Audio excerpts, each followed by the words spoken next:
首先祝大家母親節快樂。母親節咧，每年都有一次嚇。好多時候我哋即係我成日都提咧，就係你唔好用一日嘅感激嚇嚟到買贖你一年嘅疏忽嚇。大家聽明我呢句説話嘛？即係母親節咁啊，哇！對媽媽非常好啊，咁但係咧成年咧都冇再睬佢啦嚇。冇再理佢啦嚇，呢個唔應該係我哋嘅心態嚇。好，我哋今日咧要講呢一個題目咧係你哋俾我嘅。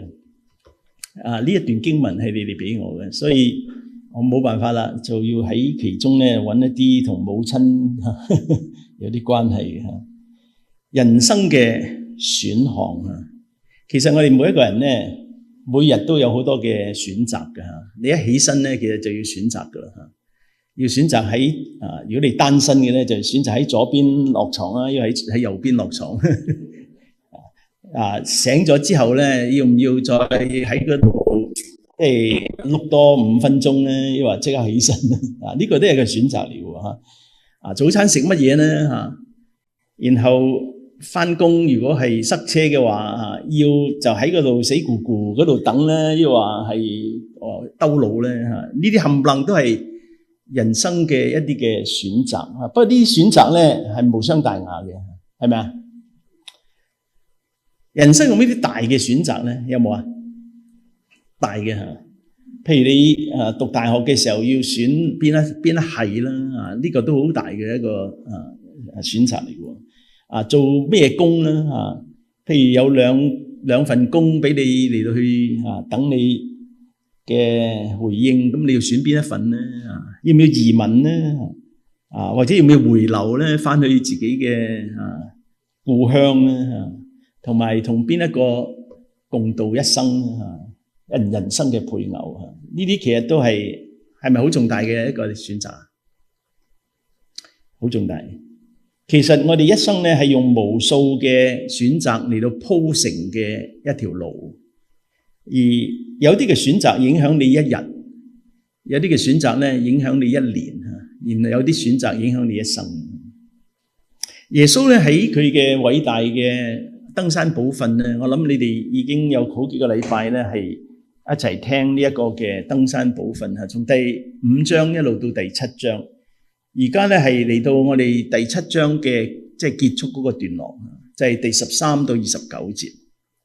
咁喺呢一個嘅登山寶訓裏邊咧，其實耶穌基督係強調天國子民應該有嘅生活，而佢介紹嘅咧係同當時候嘅法利賽人嗰個嘅生活形態嚇，宗教形態咧係非常之唔同。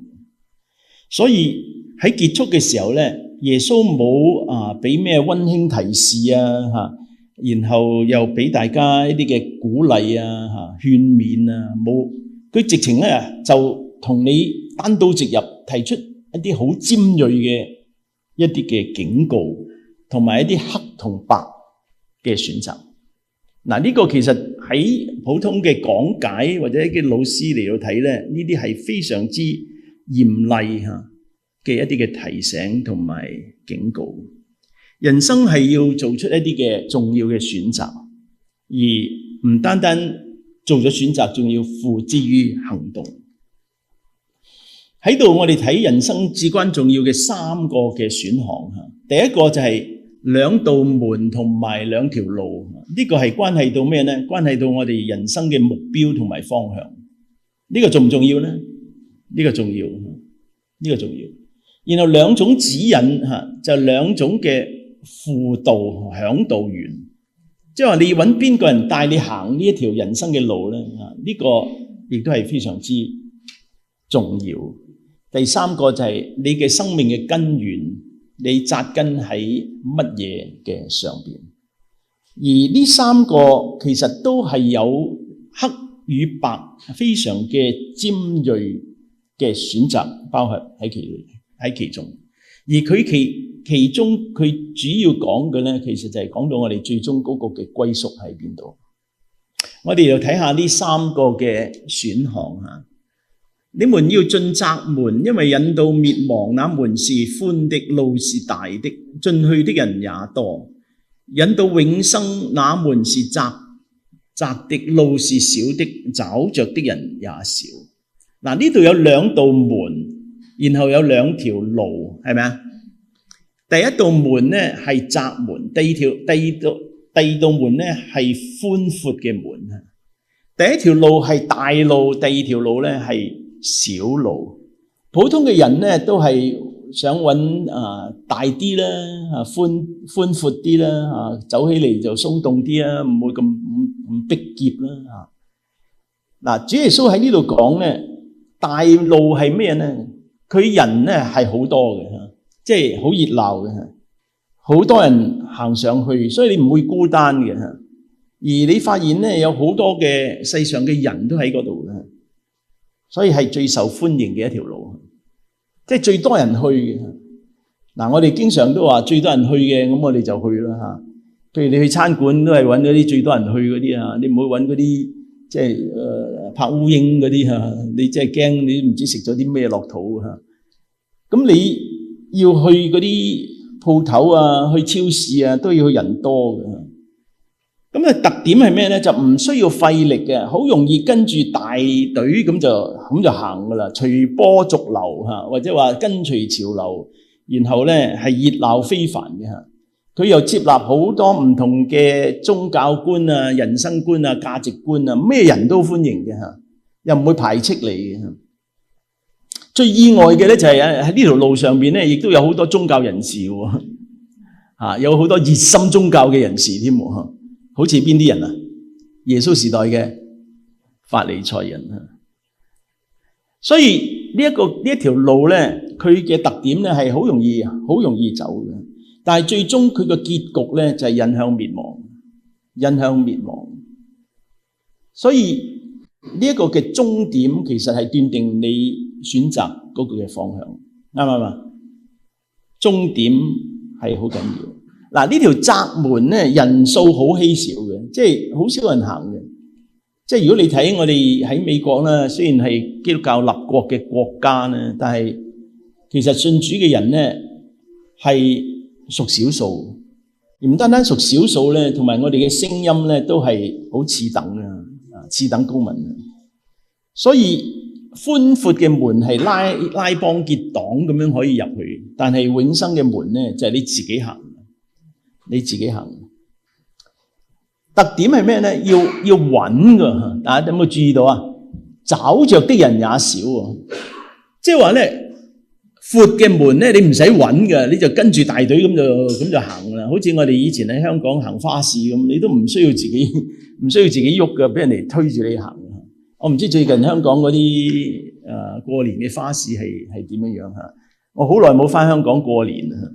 我明年咧有一個3個月嘅安息假期咧，我會返香港過年嚇，我睇下係咪好似以前咁樣俾人推住行嚇，唔需要自己咩嘅，咁唔需要自己乜嘢又有一個難處啊！你想去邊咧都好難啊，因為人太多嚇。呢一道門咧係要穩嘅，呢條路係要穩嘅。咩叫做穩咧？即係話咧，唔係煮到埋嚟就食嗰隻嘅嚇。係你要自己點啊？自己去揾食嘅嚇，即係話有好多時候係需要你去追求嘅，你需要去花時間嘅、花功夫嘅，係你需要嚟到落啲本錢。嗱，當然其實最終係神揾我哋啦，但係我哋亦都要盡我哋一啲嘅責任，所以最終係引到去邊咧？引到去永生。大家睇到佢嘅特點啦嚇，睇到佢嘅人數啦，睇到佢嘅終局啊。而我哋睇下咧，呢一個嘅點解會有寬與窄之分咧？點解有一道門係寬嘅，有一道門係窄嘅？點解有一條路係大嘅，有一條路係小嘅咧？因為除佢以外就冇其他嘅拯救。即係話咧，你要行喺耶穌基督所定嗰條路上邊咧，就只有跟住耶穌基督嘅啫。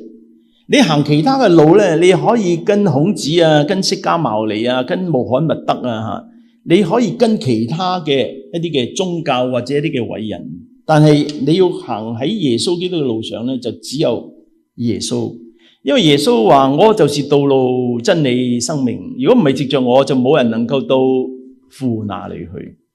然後彼得亦都講話：除他以外，別無拯救，因為天下人間冇賜下別的名，我哋可以靠着得救。所以窄門嗰個守門人咧係邊個啊？就係主耶穌。耶穌話：我就是門啊，我就是羊的門啊。耶穌係嗰道門，意思就話你要入去就要經過耶穌先至入到去。咁啊，仲有咧就真理咧一定係有排他性。真理咧，如果係真嘅咧，就一定會排除嗰啲乜嘢啊？假嗰啲咯。即係你係真嘅，你就會排除嗰啲假嘅。咁你唔可以話啊，樣樣都係真噶啦。咁啊，樣樣都係真，你一睇佢哋彼此矛盾嘅喎，彼此有衝突嘅喎，點會樣樣都係真嘅咧？咁除非係咩咧？除非樣樣都係假嘅，因為如果係真嘅咧，佢就會排他，就會排除嗰啲假嘅。譬如點解我哋唔可以隨便叫人哋做爸爸呢？你話哎呀，呢個世界個個都係爸爸啦，個個都係爸爸。如果個個都係爸爸咧，咁就冇一個係你嘅爸爸啦。因為你嘅爸爸只有一個啊，你嘅媽咪又只有一個。咁你唔會話哎呀，你要寬大啲啦，你即係要接納其他人啦。嗱，普通嘢我哋可以接納其他人啦。你認爸爸呢樣嘢咧，就冇辦法隨便去接納其他人。同樣創造天地萬物嘅主咧，只有一個嚇，你要承認嗰一個，咁你就只有嚟到尊崇嗰一個，就唔可以話個個都係嚇，個個都係咧就等於咩啊？個個都唔係。所以喺傳福音嘅時候咧，我哋要強調呢一個嘅耶穌基督嘅獨一性。但係當我哋傳福音嘅時候咧，亦都要小心。我哋強調呢個獨一性嘅時候咧，唔係存住一種嘅驕傲嚇，或者話高高在上。我哋乃係好客氣嘅同佢擺出呢個真相。呢個真相如果讓佢感到不安咧，我哋就冇辦法。但係你嘅語氣嚇，你嗰種嘅氣勢讓到人感到不安咧，咁咧你就有待調整啦。喺整個嘅追尋嘅路上咧，我覺得有啲人咧，佢係做咗啲嘅誤判嘅，即係佢要揾呢兩條路或者進呢兩個門嘅時候，佢要做一個決定嘅時候，佢要做一個嘅判斷嘅，係咪啊？咁你要行呢一道門嘅時候，你要有一個嘅判斷，一個前設啊。如果你冇呢個前設咧，你就唔會做呢個決定嘅。誤判第一咧係咩咧？就係條條大路通羅馬，即係話，唔好緊要啦。其實所有宗教都係通往天堂嘅，邊條路都唔緊要嘅，隨便點行都得噶啦。嗱，呢個就係叫做民主嘅呢種嘅心態，即係大多數就點啊？少數要服從多數咯。即係話大多數人都係咁睇啦，咁你就跟住大多數就唔會錯噶啦。咁咧呢個就正正咧就同我哋頭先所講嘅真理係有排他性嘅。排他性意思即係話咧，真理咧唔係隨便你話邊個啱就邊個啱，係一定有對與錯。第二個誤判咧就係只睇現在唔理將來，即係話你享受眼前嗰個嘅舒服而好自然嘅by default嘅就係跟住大隊行咯，即係唔需要揾啊，唔需要花時間啊，唔需要花心思去找啊，而只要舒服，只要自己嘅興趣所在，咁就唔理嗰個目的地去邊，唔理。第三個誤判係咩咧？我喜歡就好啦，我中意啊，人哋問你。點解你唔行嗰條窄路啊？我中意人多啊，我中意大家一齊啊，結伴同行啊，好熱鬧啊。譬如你去睇醫生啊，你去睇醫生，你會睇啲咩醫生？會唔會你中意睇嗰個醫生？點解啊？因為佢成日都講好話咯。我有病都俾佢講到冇病咯。甜言蜜語咯。總之咧，講到我咧好開心啊！我俾咗錢咧，我都覺得抵啊！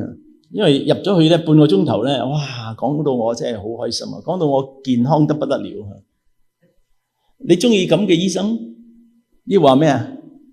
要話指住你嗰啲數據就話俾你聽，危險啊，危險啊！你如果要中意聽一啲好嘅說話，而唔中意面對真相咧，你就只管去揾呢種嘅醫生啊！呢啲叫黃綠啊！而佢唔願意指出你嘅真相，咁即係話咧咩咧？你好嚴重嘅後果咧，你冇辦法知道。所以呢幾個嘅誤判咧，就有好多時候俾人咧做出一啲嘅決定啊！呢啲嘅決定咧係影響佢一生，影響佢一生。有啲人佢話一杯水，一杯毒藥，你要揀邊杯？你揀邊杯啊？揀唔係要飲啊？揀嚟飲啊！即係如果你話用毒藥、用其他用途冇緊要，一杯水、一杯毒藥，你要飲其中一杯，你要揾當然啦，揾杯水嗱。如果問題就係咁咯，你話我揀咗啲杯水，我可唔可以再揀唔死咧？對唔係？我飲咗呢杯毒藥，我可唔可以揀唔死咧？唔得噶。大家明我意思嘛？你話我而家揀，我揀完啦，我最後掉頭就走啦，唔得噶。我揀完啦，然後我唔要嗰個嘅終局，我揀咗嗰個閘門啦，但係我唔要滅亡，得唔得咧？唔得，因為你嗰個選擇呢一樣嘢嘅時候咧，就連嗰個結果都選埋噶啦，連嗰個結果都選埋噶啦。所以當你選咗毒藥之後咧，你就冇再有自由嚟去選擇唔死嗰個結局。所以喺度咧，大家都要小心吓。我唔知我哋中間咧有冇一啲仲未相信接受耶穌嘅人吓，仲未決定要行邊道門吓，仲未決定要入行邊條路吓。我鼓勵大家咧喺今日咧就要做一個好好嘅決定。好消息壞消息。有一次有個飛機師咧就對嗰啲乘客就廣播啦，各位乘客，我要同大家講一個好消息，一個壞消息。好消息係咩咧？就係我哋嘅飛行速度咧創下破紀錄，即係破紀錄，冇比我哋更快噶啦，我哋飛得好快，破晒紀錄嘅，呢個係好消息。壞消息係咩咧？我哋嘅方向儀壞咗啦，我哋唔知道我而家飛緊去邊。咁你要嗰個好消息啊？你話你要嗰個壞消息啦吓。其實兩個消息咧加埋一齊咧，成個你飛得越快就越死，係咪啊？係咪啊？你都唔知飛去邊啊？係，所以好消息係咩咧？嗱，如果用呢一個嚟到去講我哋而家呢個世界咧，世界具備咗前所未有嘅呢個嘅進步啊！大家如果最近咧你玩 AI 啊，你睇 AI 啊提供嗰啲嘢啦，即係讓你嚇死啊！嚇死你啊！哇，可以咁聰明啊，可以咁快就將所有嘅資料整理得咁揼掂。大家如果睇而家呢個世界咧，真係飛快咁進步，係咪啊？3年前我哋睇呢個 AI 咧，啱啱出嚟嘅時候咧，仲係覺得冇乜特別嘅。但係哇，3年後咧，而家雨後春筍啊，各顯神通啊，哇，好多唔同嘅 AI 嗰啲都出咗嚟。我哋啱啱同阿李長老先至傾，佢用一個新嘅 AI，用新嘅 AI 嚟到去做十部釋經，佢話哇，好驚人啊，好驚人。我都好怕以後咧啲人唔查經，唔好好地睇聖經，呢個 AI 造成嘅呢個嘅壞影響。我哋係咪行得好快啊？我哋喺科技、喺AI、喺醫療、喺學術，我哋都係快速地成長嘅。但係壞消息係咩啊？我哋唔知我哋而家去緊邊啊！最少好多人都唔知自己將來嘅結局係點樣，人生最終嘅歸宿喺邊度？你問好多嘅人咧，佢根本唔管又唔理。而最終極嘅好消息喺邊咧？就係耶穌基督已經為我哋成就咗救贖啊！佢為我哋提供咗解決人生問題嘅方向同埋呢個嘅秘訣。我哋只要相信佢，我哋就可以入咗呢一度嘅窄門，然後咧行喺永生嘅道路上邊。永生同永死都係永遠嘅結局，係咪啊？請問你已經揾到窄門，走上咗窄路未？接受咗耶穌做你嘅救主未咧？我以前咧喺菲律賓嘅時候咧，就有一首短歌，呢首短歌咧其實好短嘅啫嚇，叫永遠永遠永永遠遠，你要在哪裏度這永遠嚇？天堂地獄都是永遠，要在哪裏度這永遠？曾經有一位牧師佢咁講，佢話你可以按照神嘅方式上天堂，亦都係隨意就按你自己而家嘅情況就落地獄。一個好特別一個嘅講法嚇，就係俾我哋睇到永生永死係在於你個選擇嘅一刻。好，我哋而家睇第二個選項啦嚇。就係假教師抑或好牧人呢？假教師抑或好牧人呢？你哋要防備假先知，他們到你們這裏來，外面披着羊皮，裏面卻是殘暴的狼。嗱，頭先我哋講咧，要選擇呢條路嚇，選呢條路，選呢道門咧，其實好多時候咧，都係因為有啲嘅領路人啊，有啲人帶住你行啊。有啲人帶你行去啲死路，行條黑路嚇。嗱，嗰啲人咧，你就要小心啦。有時我哋自己可能冇辦法選嘅嚇，我哋亦都冇咁嘅足夠嘅資訊嚟去選擇嘅。咁有時就靠呢啲嘅領路人啦，呢啲嚮導。而當時嘅法利賽人咧，正係呢一啲嘅師傅。主耶穌話佢哋係瞎子點啊？領瞎子嚇，然後兩個都掉落坑裏。所以要防備假先知啊！防備假先知，我稱佢叫做防備 A 貨。A 貨，而家嗰啲 A 貨咧，真係整到好似真係真嘅，真係好似真。所以你唔係內行人咧，你真係冇辦法分辨啊。譬如呢啲假手袋啦，佢可以就有一次我哋喺大陸買嘢。佢買咗之後你要貼邊一種嘅名牌啊？貼邊種名牌都得嘅喎，佢就係咁貼上去嘅啫。咁我哋話唔使啦，唔使啦。我哋又唔係話睇重呢啲名牌，所以真同假咧，而家呢個世界咧，真係越嚟越難啦，越嚟越難分。所以大家有時好多時候，我哋都睇到有啲人咧，俾嗰啲假嘅信息嚟到呃咗啊。表面睇起嚟咧，呢啲假嘅咧，好似真係幾真嘅，幾純下嘅，無害嘅嚇。特別有一啲嘅人咧，佢係為人師表嘅，佢係宗教嘅領袖嚟嘅，好似當時嘅法利賽人。但係耶穌基督話，佢哋係披着羊皮嘅狼，佢哋只係注重外表，冇內心。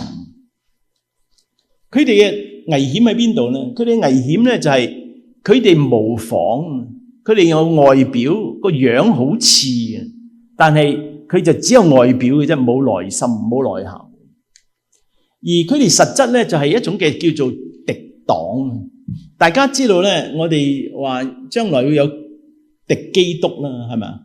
敵基督啊，敵基督又係假基督。嗱，假同敵咧有冇相連咧？有嘅。你假嘅咧，其實以假亂真啦。你多咗啲假嘅嘢咧，嗰個真嘅咧就冇辦法企嘅，冇地方企嘅，係咪啊？即係譬如嗰啲翻印你啲書啊，咁啊佢又賣好多，咁你嗰個咧就只係賣一些少，咁你根本就冇辦法達到你原先嗰個嘅目標。所以假嘅咧，其實係敵擋緊真嘅，所以假基督同敵基督咧係同義嘅，所以以防呢個假嚟到去亂真，喺教會裏邊我哋都需要小心。嗱，近年喺教會裏邊滲入喺教會裏面嘅異端係乜嘢呢？有邊啲呢？嗱，傳統嘅異端咧，我哋如果你睇嗰啲嘅書咧嚇，即係 cult 啊，即係異端嘅介紹咧，嗱，經常有呢啲啦，摩門教啊、耶和華見證人啊、安息會啊、科學會啊，呢啲叫做傳統嘅，即係好 standardized 嘅異端。嗱，今日呢啲異端咧，真係好厲害嘅，佢用唔同嘅方式嚟到出現。極端嘅恩典運動啊，即係話唔使悔改噶啦嚇，大家嚟啦嚟教會啊就可以上天堂噶啦嚇。嗱，呢個又係一個誤判嚟嘅嚇。第二個咧就係叫普救論啊，全體人類都可以得救嘅，因為神愛世人啊，所以全部人類都可以得救。啊，東方閃電啊，呢啲嘅異端咧，佢好中意咩咧？先入到嚟咧，喺你哋喺教會裏邊啊，然後咧慢慢帶一批嘅人，然後帶佢哋查經啊，好關心佢哋，然後咧就傳佢哋嘅教義，到最後咧就批評教會，然後到最後如果冇辦法改你嘅教會咧，佢就帶住呢一批人就走咗。所以我有一次喺西班牙喺教會度講道，咁啊佢哋話而家喺佢哋嘅教會嗰度咧就有呢啲咁嘅人，所以要小心，就好似 cancer 咁嚟到對待佢哋啱。叫新使徒改革運動啊，大家有冇聽過啊？就係而家咧就有使徒喎，有先知喎，就係重新恢復舊約嘅同埋新約嘅呢啲嘅職分，而基本上咧就係要壟權啦，然後就管制呢啲嘅弟兄姊妹。成功神學咧就注重呢個叫做 health and wealth，health and wealth， 即係注重你嘅財務，即係發財啦，發達啦，注重你嘅健康啦。你如果信耶穌咧，你一定要會發財嘅。第二，你一定會身體健康。咁好多人好中意啦，就想嚟到去睇下嚇。咁入咗去之後咧，就係佢哋講嘅就係好膚淺嚇。咁我冇時間同大家一樣嚟到去睇啊。但係如果大家有意思想去研究到底佢哋係乜咧，係我哋教會裏邊有冇呢啲咁嘅情況出現咧？咁你自己可以好好嚟去研究。嗱，我今日要介紹一個咧，呢個咧其實係滲透得好緊要嘅。呢個2020年咧 Barna Research 係就係 Arizona 一個大學咧嚟到請 Barna George Barna 係美國研究普查一個宗教嘅普查非常之出名嘅一個機構，就 Barna Research。2020年咧佢就全國嚟到去研究嚟探討今日美國主流世界觀係咩咧？就叫做 syncretism， 就係混合主義，相信一種嘅呢一種咧叫做道德治療自然神論。道德治療自然神論嗱，如果你睇呢一個，我稱佢為近代嘅異端嚇，其實就好多人其實都抱住呢一種心態，可能你自己都唔知嘅。佢主要就係三樣嘢，第一就係道德，第二就治療，第三就係自然神論。佢唔係正式嘅宗派或者教派，係一種非官方嘅民間信仰。佢寄生喺傳統嘅宗教裏邊，即係話喺你同我而家嘅福音派基督教嘅信仰，但係咧佢慢慢咧就將我哋核心嘅教義咧嚟到掏空咗，同埋換咗。佢基本上咧道德就係要做一個好人啦，好唔好啊？你聽起上嚟幾好嘅喎，做好人啊嘛，做好人。然後治療咧就係話神嘅角色係咩咧？就係好似一位隨傳隨到嘅心理治療師啊，即係話 I want to be feel good， 我要感覺良好，咁咧神咧會幫我感覺良好。我要健康，佢會嚟幫我嚇；我要財富，佢亦都為我鋪排呢個錢財嘅道路。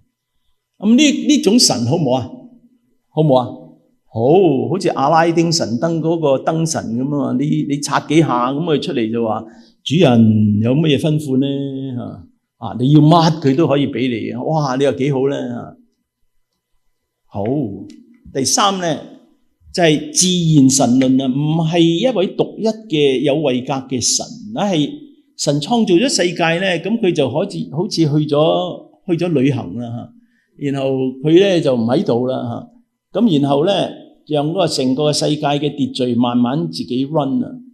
但係當你有需要嘅時候咧，佢又會嚟幫你嘅，但係佢又唔會干預你嘅生活嘅，佢又唔會話你要點，你要悔改啊、認罪啊，唔會嘅，佢對你冇要求。呢種嘅宗教係咪幾好啊？係咪幾好啊？應該咁樣問啊。咁唔係幾好，唔係幾好，就係唔係幾好咯。因為佢將基督教嘅信仰咧，佢裏邊基本嗰個嘅核心教義咧掏空晒。我哋所講嘅就係神係有位獨一嘅位格噶嘛，而神對人嘅要求係要透過耶穌基督嘅救贖先至可以去到佢嘅面前啊嘛。然後神係要求我哋嚟到悔改啊、認罪啊、跟隨佢啊，然後咁樣佢嘅要求先至喺我哋嘅身上達到賜福俾我哋嗰個嘅媒介。呢啲冚唪唥都冇晒啦，就係咁嘅道德治療自然神論。大家小心，我相信咧第六家應該係 OK 嘅，因為我哋注意神嘅話語。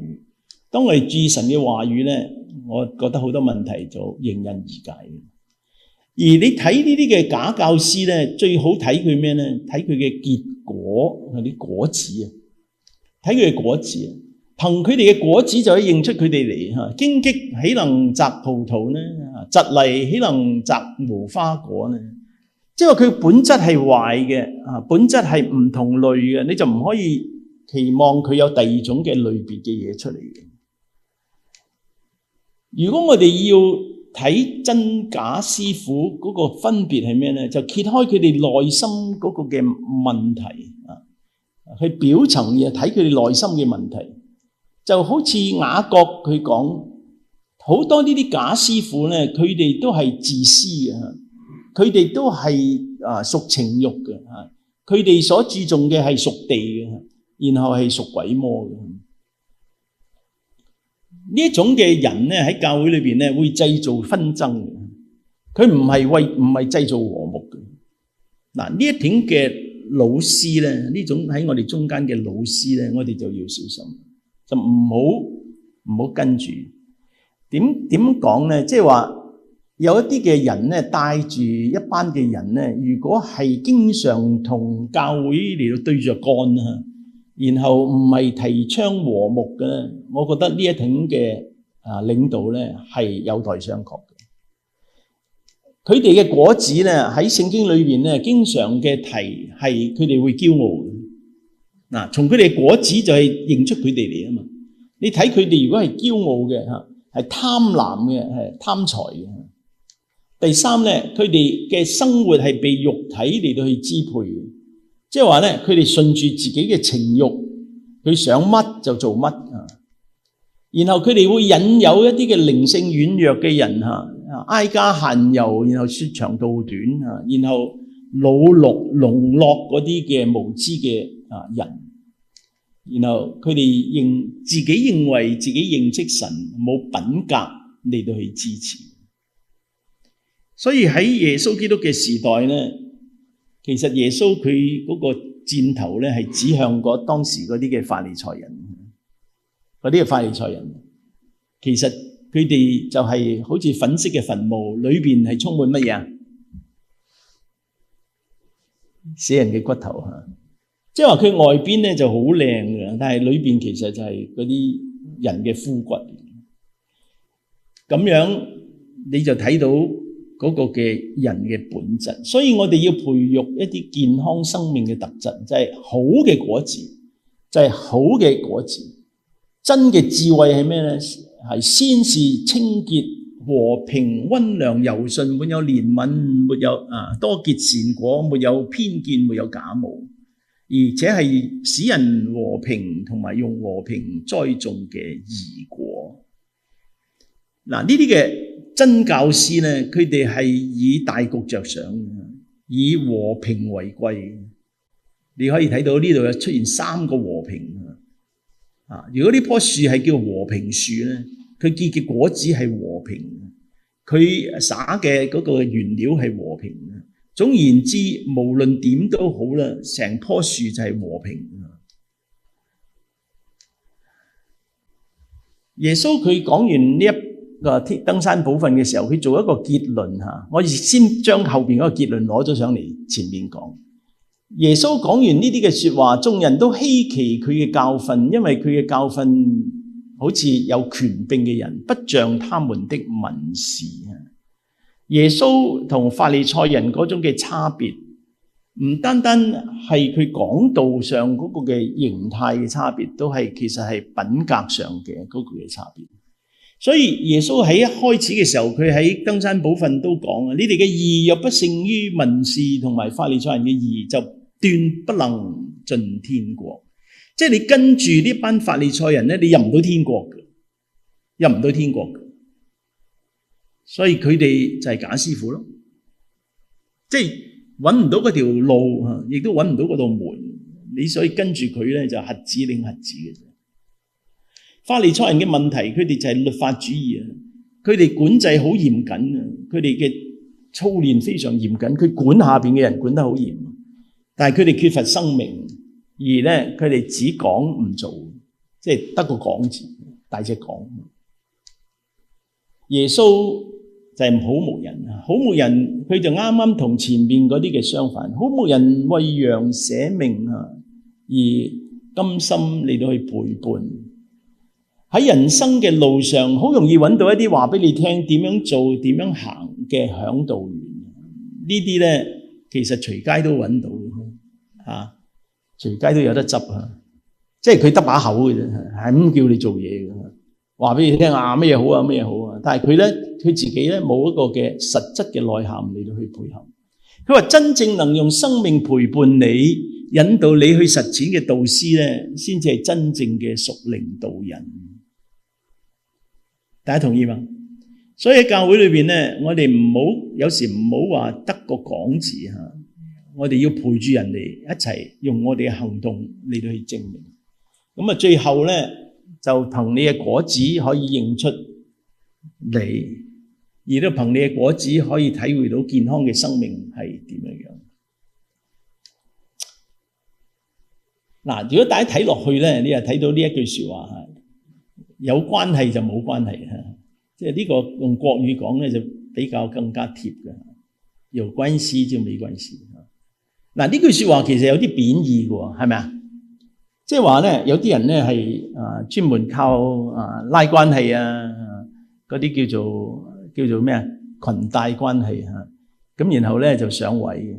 嗱，呢句説話如果用喺呢段經文咧，其實係可以嘅喎。呢度講咩咧？有班人咧，佢話主啊，耶穌話凡稱呼我呢啲人嘅唔一定進天國嘅，唯獨遵行我天父旨意嘅人先至可以入去。咁呢啲人話，佢話主啊，我奉你嘅名趕鬼，奉你嘅名傳道，奉你嘅名行許多嘅異能。耶穌就話俾佢聽，我從來點啊？從來唔識你嘅。其實唔識你嘅意思即係我從來同你冇關係，我同你冇關係，同你冇關係咧，嗰個就係關係嘅所在，就係關鍵嘅所在。魔鬼咧，雖然神學知識比我哋豐富，但係佢仍然係徹頭徹尾的魔鬼。呢個係 A.W. Tozer 講嘅。所以唔好因為有啲人咧，佢神學知識好豐富，所以咧你就聽佢。你唔好啊，你要睇佢嘅行為，你睇佢係咪真係同神之間有一個好美好嘅關係。好，我哋嚟到睇最後呢一段啦吓。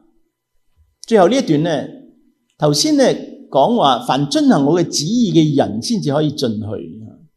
就係呢班只有外表嘅，佢唔係遵行神天父嘅旨意，所以冇辦法入到天國。咁咧跟住咧，耶穌基督就喺最後呢一個嘅對比嗰度咧，就講出其中嗰個差別。差別係喺邊度咧？就喺根基上面。因為呢啲嘅人嘅根基立喺沙土上，而唔係立喺磐石上。弟兄姊妹，咩叫做立喺磐石上咧？嗱，大家注意我 highlight 嗰兩句說話吓。凡聽見我這話就去行的，然後下邊嗰個咩啊？凡聽見我這話不去行的，嗱，嗰個關係就喺呢度啦，即係唔係話淨係識神嘅話語，乃係要遵行神嘅話語。所以兩種嘅建造吓，同樣嘅考驗。佢哋同樣係建造嘅，但係佢建造嗰個嘅唔同喺邊咧？其實就喺佢嘅根基。嗱，佢同樣建造，可能佢材料都係一樣都未頂過吓。咁同樣有一個嘅試驗嚟到啦。呢個試驗咧，嗱，大家注意咧，佢嗰個文學嘅結構咧，就係雨淋，然後水沖，然後風吹，然後撞擊，然後卻不倒塌。大家注意咧，呢一個其實有一啲嘅叫做遞進吓，叫做遞進吓 A、B、C 吓，雨淋，然後水沖，然後風吹，然後三樣嘢一齊夾擊吓，撞卻不倒塌。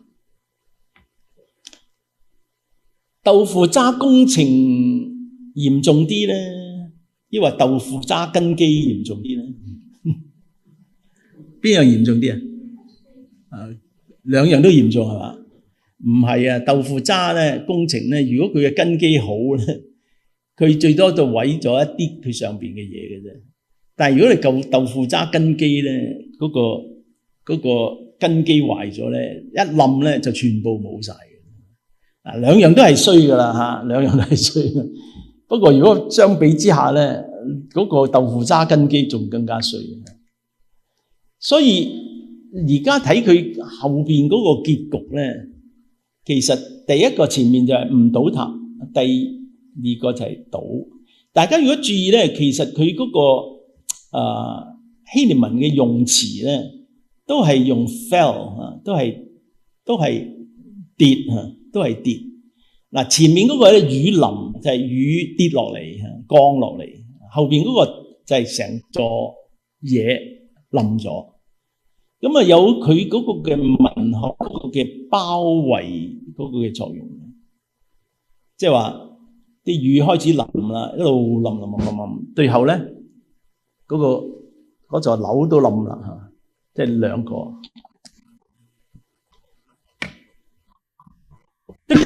其實一個咩問題咧？係聽咗唔去行，咁咧你嘅根基咧就唔穩固啦。啊，弟兄姊妹，我唔知你聽咗咁多步啦，你有冇去行咧？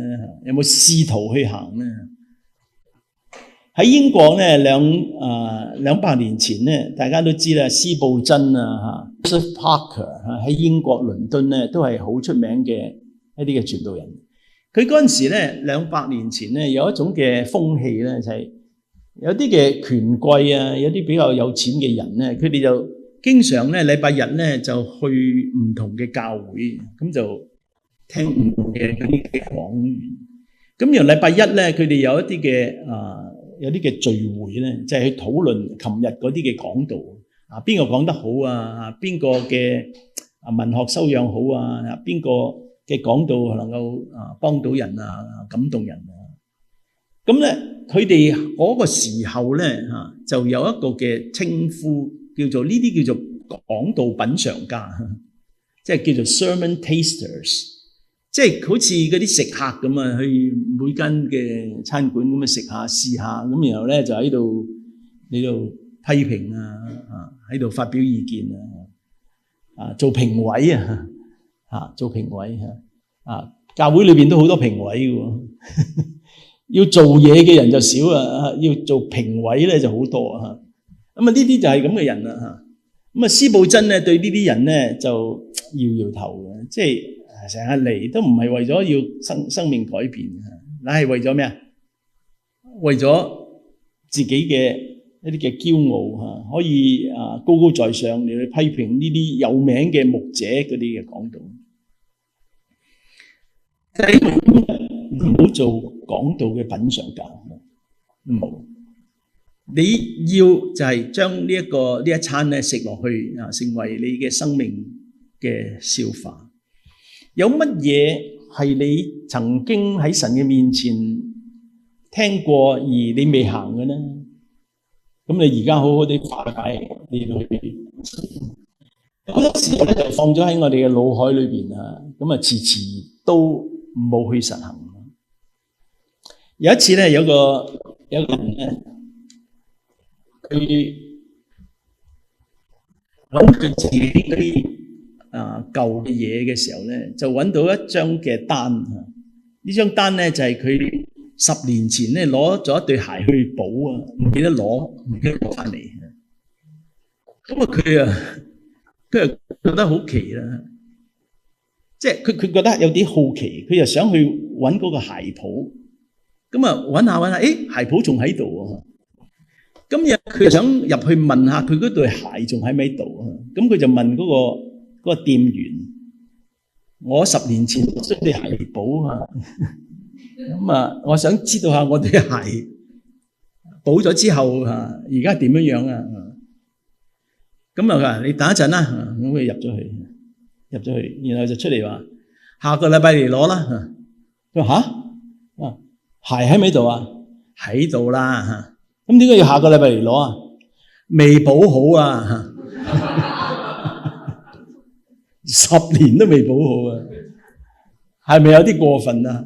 係咪啊？弟兄姊妹，好可能你都好過分啊！你10年前可能答應咗神做一啲嘢，到而家都未做，你話係咪好過分啊？過唔過分啊？你話我唔係冇10年啊嘛，5年啫，5年都好過分啊！你話上個禮拜都好過分啊！你要即刻去做啊！凡聽見又遵行嘅呢啲人咧，就係立根基喺咩啊？喺磐石上，即係穩陣嘅，唔會要遇到試煉試探嚟嘅時候，你就唔會成個人去倒。求神幫助我哋咧，喺母親節咧，我覺得我基本上咧就係呢3樣嘢同大家嚟到去分享。第一就係如果你要帶領你嘅細路要行喺神嘅呢個正確嘅方向咧，你要搞清楚佢哋係咪真係信耶穌。第二，亦都認定佢要跟咩人，唔好跟埋嗰啲嘅唔三唔四。到最後咧，就同佢哋打根基。咁如果我哋啲細路哥大晒嘅咧，咁你就好好地求主保守佢哋。以前我哋做得唔夠嘅，你冇辦法補償，求主嚟到保守佢哋，讓佢哋走喺主嘅正路上邊，揾到人生嘅目標同埋方向，然後揾到人生美好嘅嚮導，最後立好根基。求天父幫助我哋低頭一齊祈禱。天父啊，我哋感謝你今日喺母親節嘅時候，讓我哋能夠再一次翻到去基本嘅人生嘅幾個選項。天父啊，我哋都知我哋人生有太多嘅嘢，好多時候我哋冇去注意專注嗰啲最重要。天父啊，我哋都好多時候聽咗好多嘅道，而一直都係埋藏咗喺我哋嘅腦海裏邊，我哋唔記得嚟到去實行，或者忽略咗，或者根本我哋從開始我哋就冇打算去實行。求天父幫助我哋今日，讓你嘅話語再一次挑起我哋行道嘅嗰種嘅熱心，帶領我哋基督之家第六家，求主引導，奉耶穌基督嘅聖名，阿門。